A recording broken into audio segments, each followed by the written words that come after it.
ಆಮೇಲೆ ಇಲ್ಲಿಂದನೇ ಮಾಡ್ಬೇಕು ಇದನ್ನ.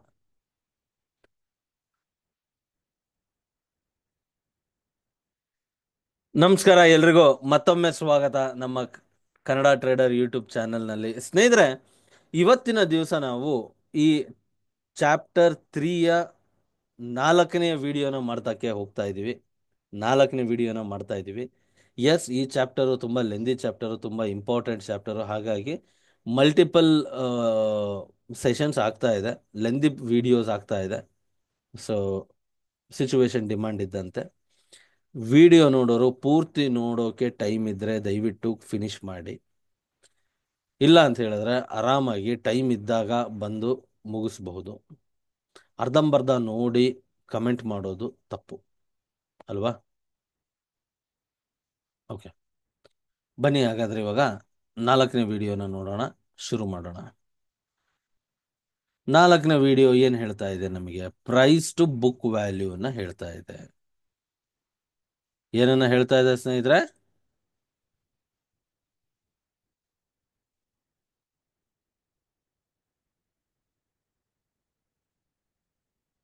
ಸ್ಕ್ರೀನ್ ಶೇರ್ ಮಾಡ್ತಾ ಇದ್ದೀನಿ.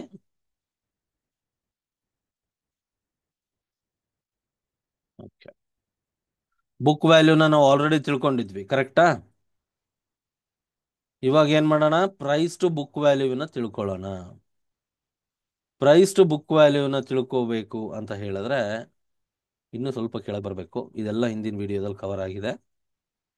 ಹಾ, price to book value ratio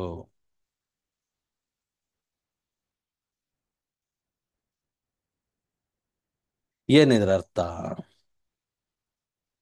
ನೋಡಿ. ಮೊದಲು ಫಾರ್ಮುಲಾನ ತಿಳ್ಕೊಳ್ಳೋಣ.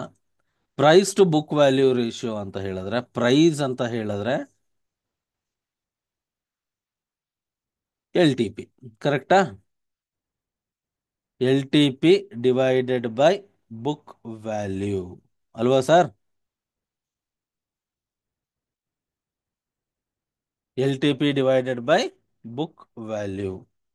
ಇದು ಏನನ್ನ ಕೊಡುತ್ತೆ ನನಗೆ?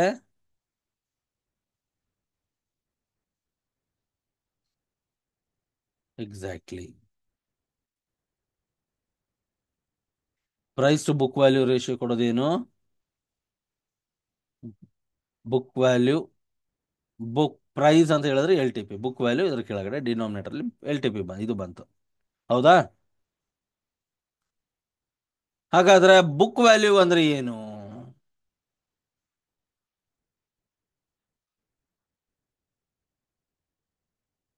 Book value is equals to net worth divided by net worth minus depreciation, ಕರೆಕ್ಟಾ?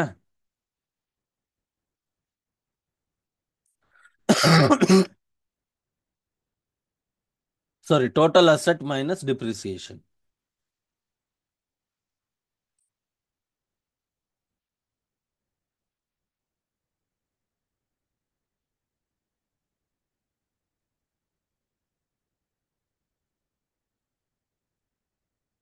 ಟೋಟಲ್ ಅಸೆಟ್ ಬುಕ್ ವ್ಯಾಲ್ಯೂ ಅಂದ್ರೆ ಏನು? Total asset minus depreciation. ಇದನ್ನ ನಾವು ಹಿಂಗೂ ಬರಿಬೋದಾ? ಟೋಟಲ್ ಅಸೆಟ್ ಅಂದ್ರೆ ಏನು?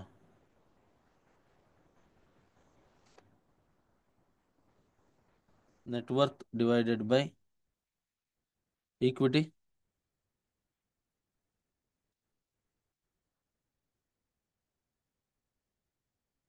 ಈಕ್ವಿಟಿ ಅಂದ್ರೆ ಏನು? ಹ್ಮ್ ಸೊ ಇದನ್ನ ಹಿಂಗೂ ಬರಿಬೋದಲ್ಲ. ಬುಕ್ ವ್ಯಾಲ್ಯೂ ಅಂದ್ರೆ ಏನು? Total asset minus depreciation. Total asset ಅಂದ್ರೆ ನೆಟ್ವರ್ತ್ ಬೈ ಈಕ್ವಿಟಿ,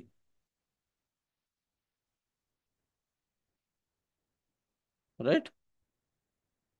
ಬನ್ನಿ ಹಾಗಾದ್ರೆ ಇಲ್ಲಿ ಬುಕ್ ವ್ಯಾಲ್ಯೂ ಅಲ್ಲಿ ಏನನ್ನ ಹೇಳುತ್ತೆ ಅದನ್ನು ನೋಡ್ಕೊಂಬರೋಣ. ಹಿಂಗ್ ಕನ್ಫ್ಯೂಷನ್ ಆಗ್ತಾ ಇದೆ ನನಗೆ ಗೊತ್ತು, ಇಲ್ಲಿ ನಿಮಗೆ ಕನ್ಫ್ಯೂಷನ್ ಆಗ್ತಾ ಇದೆ ಅಂತ ನನಗೆ ಗೊತ್ತು. ಬನ್ನಿ ಇಲ್ಲೇನ್ ಮಾಡೋಣ, ಬುಕ್ ವ್ಯಾಲ್ಯೂನ ನೋಡ್ಕೊಂಬರೋಣ.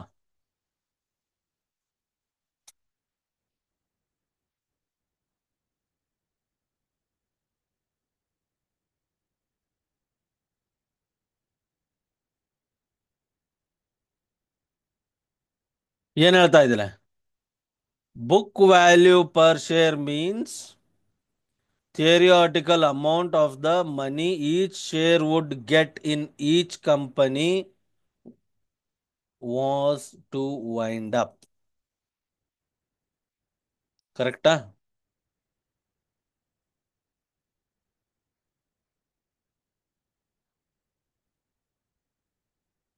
ಬುಕ್ ವ್ಯಾಲ್ಯೂ ಅಂದ್ರೆ ಏನು?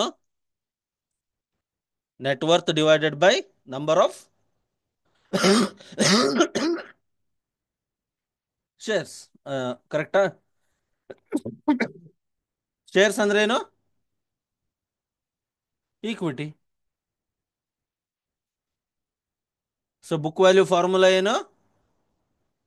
Net worth divided by equity ಒಂದು, ಅಥವಾ ಟೋಟಲ್ ಅಸೆಟ್ ಮೈನಸ್ ಡಿಪ್ರಿಸಿಯೇಷನ್ ಅದನ್ನ ಬಿಟ್ವಿ ಅಂತ ಹೇಳಿದ್ರೆ price to book value ratio ಅಂದ್ರೆ LTP divided by book value.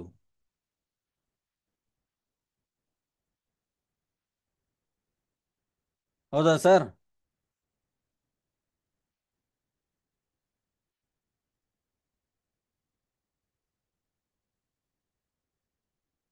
ಇಲ್ಲಿದೆ ನೋಡಿ, net worth of the company is divided by number of outstanding shares. In simple terms, book value per share means theoretical amount of money each share would get in case of company was to wind up.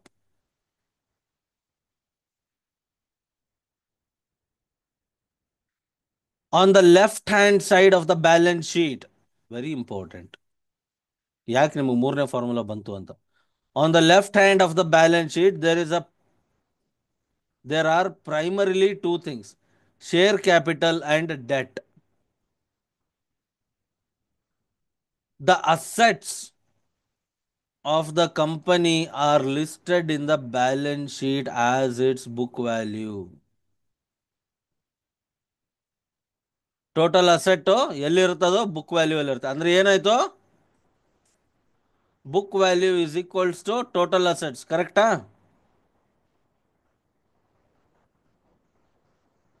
Total asset ಅಂದ್ರೆ ಏನು? Net worth equity. So book value answer ಏನಾಯ್ತು? Net worth divided by equity.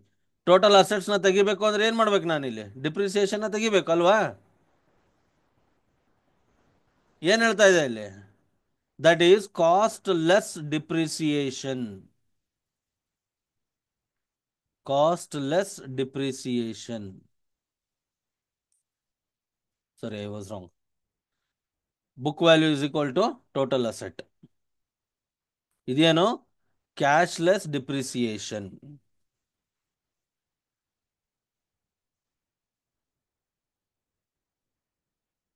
ಹೌದಾ? Book value is equals to total assets.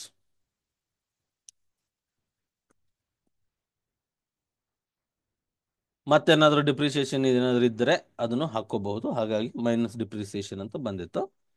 ಅದನ್ನ ಮುಂದೆ ನೋಡೋಣ, ಬರುತ್ತದು ಒಂದು ಲೆಕ್ಕಾಚಾರ. Right?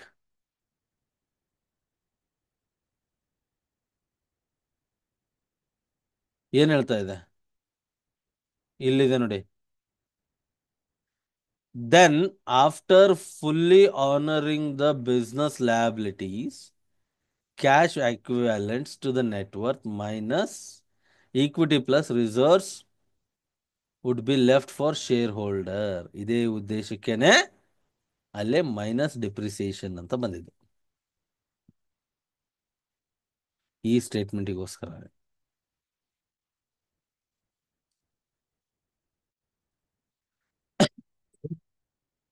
Depreciation is a part of a liabilities, cash equivalents.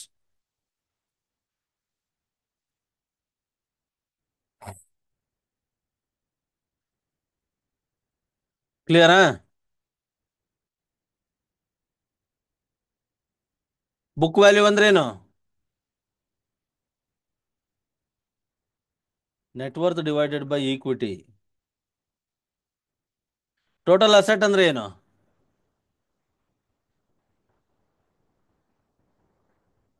Net worth divided by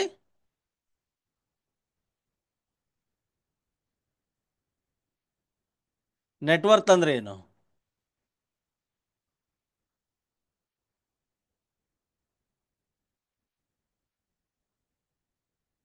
depreciation ಅದೇನೇನು ಕೊಡಬೇಕಾಗಿದೆ ಎಲ್ಲ.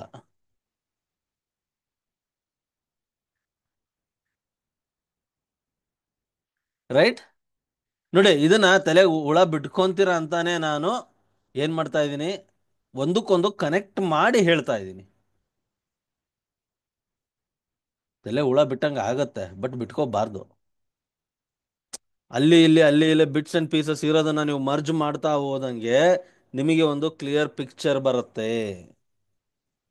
ನೋಡಿ, research ಅನಲಿಸ್ಟು ಏನ್ ಮಾಡ್ತಾನೆ ಅಂತ ಹೇಳಿದ್ರೆ, ಬಿಟ್ಸ್ ಅಂಡ್ ಪೀಸಸ್ ಅಲ್ಲಿ ಇನ್ಫಾರ್ಮೇಶನ್ ಅನ್ನ ಕ್ರಿಯೇಟ್ ಆಗಿರೋದನ್ನ, ಪಬ್ಲಿಕ್ ಇನ್ಫಾರ್ಮೇಶನ್ ನ ಗ್ಯಾದರ್ ಮಾಡಿಬಿಟ್ಟು ಒಂದು ಅನಾಲಿಸಿಸ್ ಅನ್ನ ಮಾಡ್ತಾನೆ. That is called as an ಮೊಸಾಕ್ analysis. Right. ಮೊಸಾಕ್ analysis ಇದು ಒಂದು ಹೌದು. ಅಲ್ಲಿ ಇಲ್ಲಿ ಸಿಗೋ ಇನ್ಫಾರ್ಮೇಶನ್ ಅನ್ನ ಡಾಟ್ಸ್ ನ ಕನೆಕ್ಟ್ ಮಾಡಿ ಒಂದು ಪಿಕ್ಚರ್ ಅನ್ನ ಅರ್ಥ ಮಾಡ್ಕೊಳ್ತಕ್ಕಂಥದ್ದು. ಯಾವ್ದಾದ್ರು ಪತ್ತೇದಾರಿ ಸೀರಿಯಲ್ಗಳನ್ನು ನೋಡಿದೀರಾ? ಅಲ್ಲೊಂದು ಸ್ವಲ್ಪ ಹಿಂಟು, ಇಲ್ಲೊಂದು ಸ್ವಲ್ಪ ಹಿಂಟು, ಎಲ್ಲವನ್ನು ಡಾಟ್ಸ್ಗಳನ್ನ ಕನೆಕ್ಟ್ ಮಾಡಿ ಒಂದು ಪಿಕ್ಚರ್ ಸಿಗತ್ತೆ ಏನಾಗಿರಬಹುದು ಅಂತ.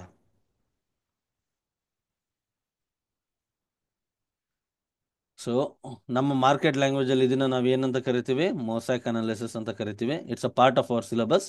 Will learn it litre.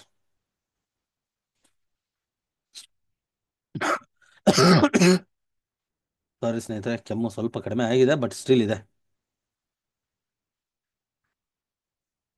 ಏನ್ ಕೊಡ್ರೆ?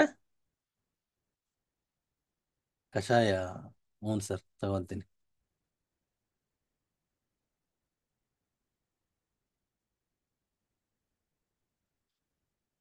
So price to book value ಅಂದ್ರೆ ಏನು? ಮತ್ತೆ ವಾಪಸ್ let's repeat once again.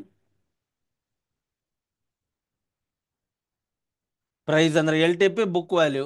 Price divided by book value ಇಲ್ಲ ಇದೆಯಲ್ಲ, P/VV, P/BV. Okay. Price to book value ratio is one of the most widely used ratio to find price relative to the value. The price to book value measures the company current market price via or vice versa its book value. Book value is calculated by dividing net worth by number of outstanding shares. ಅಲ್ಲೂ ನೋಡ್ಕೊಂಬಂದ್ವಿ, ಇಲ್ಲೂ ಅದನ್ನೇ ಓದ್ತಾ ಇದೀವಿ, ಹೌದಾ? Okay. The book value is the accounting value per share. Book value is the accounting value per share. ಅದಕ್ಕೋಸ್ಕರನೇ ಏನಂದ್ವಿ ನಾವು? Book value is equals to net worth divided by equity. Okay. In the book of the company, it represents the net worth, capital plus reserves per share. An important limitation of this number is that most assets on the books of the company are shown at their historical cost less depreciation. ಯಾಕೆ ಬಂದಿದೆ depreciation?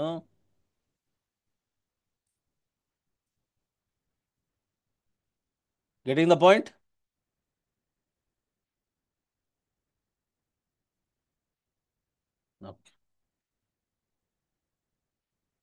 And nor their realized liquidation value. However, in a company which has been building reserves for sustained profitability, the book value is an important indicator of value. Since the book value considers the net worth of the company, it is an important number of fundamental analysis. For example, let us compute book per price to book value of the company with the following information. Equity capital is 10 lakhs. Reserves and surplus is 50 lakhs. Number of outstanding shares is 6 lakhs.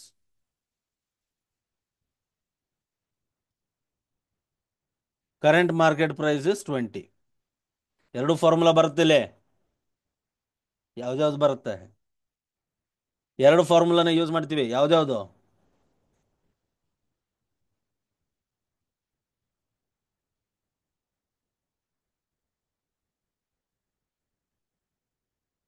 ಎರಡು ಫಾರ್ಮುಲಾಸ್ಗಳನ್ನು use ಮಾಡ್ತೀವಿ. ಯಾವ್ದಾವುದು? Price to book value ratio and book value. ಎರಡರ ಫಾರ್ಮುಲಾನು use ಮಾಡ್ತೀವಿ, ಬನ್ನಿ ನೋಡೋಣ.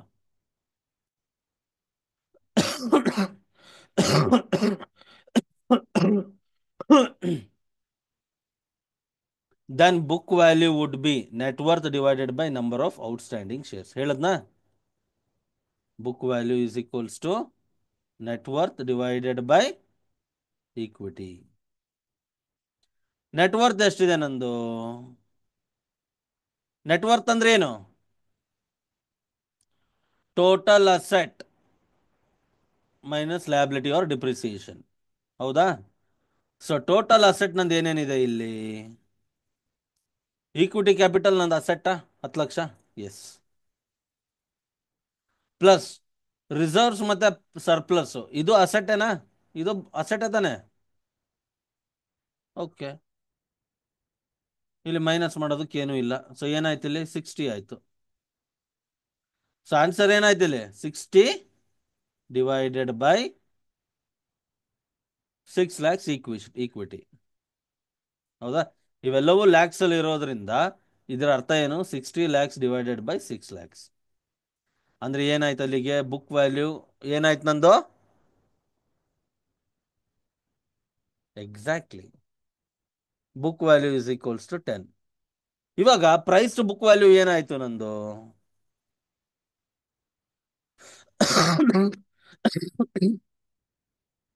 Price to book value ratio ಏನ್ ನಂದು? ಪ್ರೈಸ್ ಎಷ್ಟಿದೆ ನಂದು? LTP ಎಷ್ಟಿದೆ? 20 ರೂಪಾಯಿ ಇದೆ. ಡಿವೈಡೆಡ್ ಬೈ ಬುಕ್ ವ್ಯಾಲ್ಯೂ ಎಷ್ಟಿದೆ ನಂದು? 10 ಇದೆ. ಆನ್ಸರ್ ಎಷ್ಟು? 10 1s are 10, 10 2s are 20. So price to book value ratio ನಂದು ಎಷ್ಟಿದೆ? 2 ಇದೆ. ಬನ್ನಿ ನೋಡೋಣ.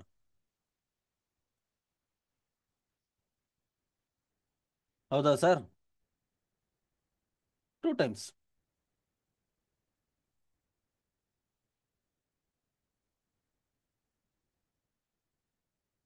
Price to book value less than 1 indicates company is trading below its book value. ಇದನ್ನ ಯಾವ್ದಕ್ಕೆ ಯೂಸ್ ಮಾಡ್ತೀವಿ ನಾವು? ಓವರ್ ಪ್ರೈಸ್ಡ್ ಇದೆಯಾ ಅಂಡರ್ ಪ್ರೈಸ್ಡ್ ಇದೆಯಾ ನೋಡೋಕೆ.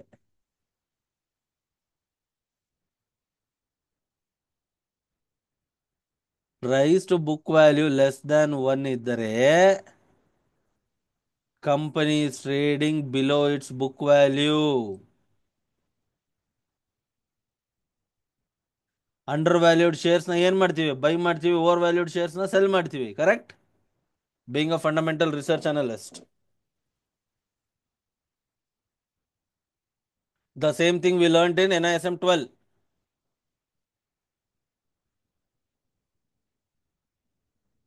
ಹೌದಾ? And hence the stock is deemed to be undervalued. However, its percentage, if it is persistent to ask why is the market pricing the share at a price less than its book value, please note that there may be several reasons for the stock being available for less than its book value, including poor investment made by the firm in the past, which needs to be written down subsequently. Hence, all the companies with a book value less than 1 may not be value buyers. Investors should not rely on only book per value for their investment decisions and should understand it's not all stock that trade at a discount price on their book values are bargaining undervalued.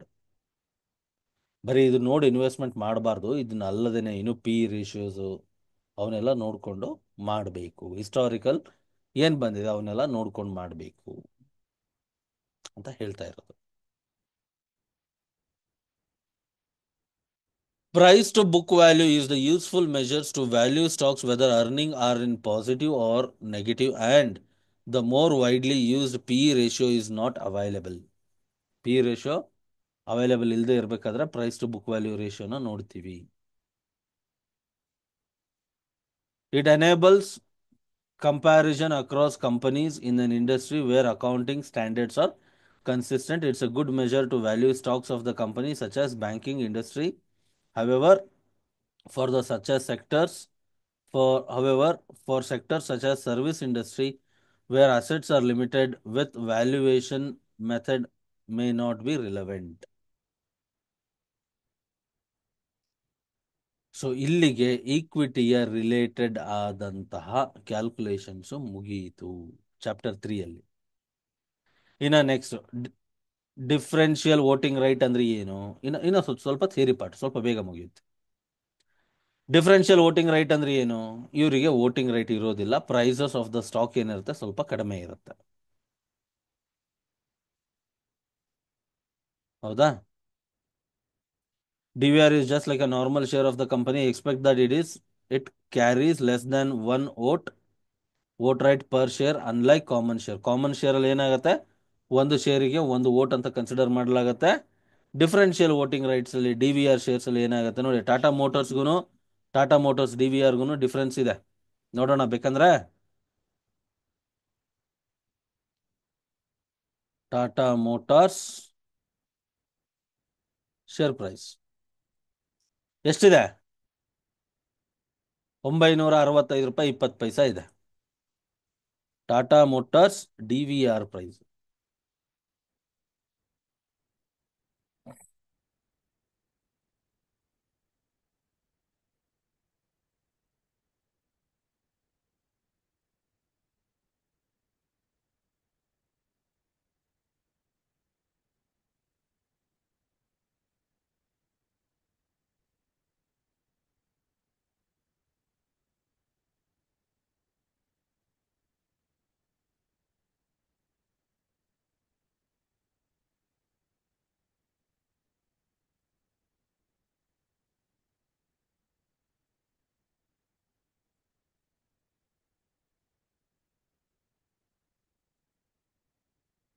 Approximately ಎಷ್ಟಿದೆ? ಯಾಕೋ ಇಲ್ಲಿ ನಮಗೆ data ಕರೆಕ್ಟಾಗಿ ಬರ್ತಾ ಇಲ್ಲ, ನಾವು ಚಾರ್ಟ್ನೇ ನೋಡ್ಬಿಡೋಣ.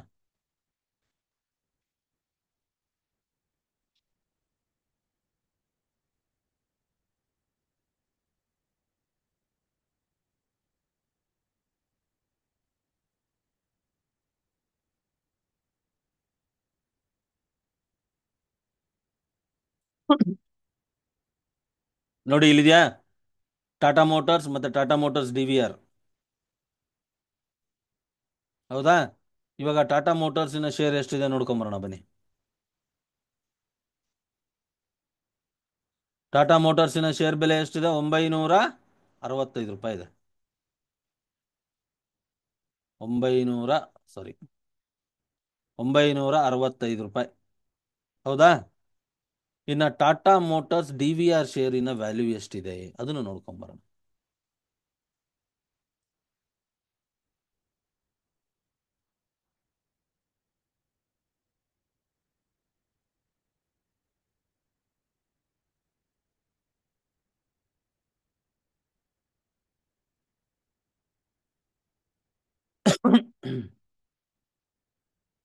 ಎಷ್ಟಿದೆ ಸ್ವಾಮಿ?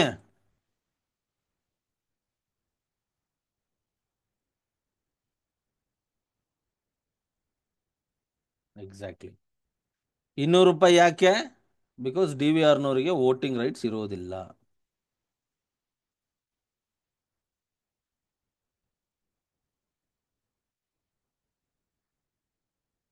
Clear?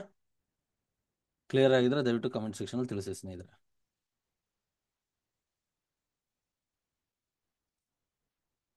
Okay. Such an investment is useful for the issuer who wish to raise capital without diluting voting rights. Investors who wish to invest only for the dividends and capital appreciation and are not really bothered about voting rights find these shares attractive.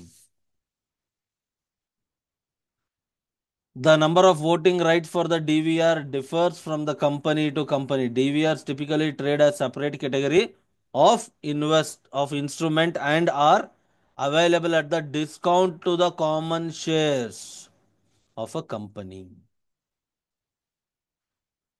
ಇದನ್ನ define ಮಾಡೋದು ಯಾರು ಈ ರೂಲ್ನ? Company act 2013. ಬನ್ನಿ ಏನ್ ಹೇಳುತ್ತೆ. The Companies Act 2013 defines the eligibility of the company to issue such shares. This includes dividend of at least 10% over preceding 3 years.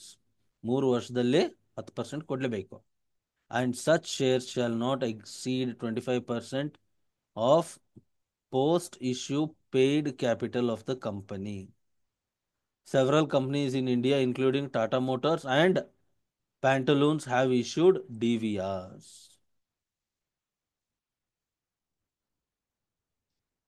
ಕ್ಲಿಯರಾ? ಇಲ್ಲಿಗೆ chapter 3ಯಲ್ಲಿ 2 division ಇದೆ. ಒಂದು ಒಂದು ಈಕ್ವಿಟಿ, ಇನ್ನೊಂದು ಡೆಟ್. ಈಕ್ವಿಟಿಯ ಕತೆ ಮುಗೀತು ಇವಾಗ 4ನೇ ವಿಡಿಯೋದಲ್ಲಿ. ಇನ್ನು ಮುಂದೆ ನಾವು ಡೆಟ್ಟಿನ ಬಗ್ಗೆ ತಿಳ್ಕೊಳ್ಳೋಣ. ರೈಟ್?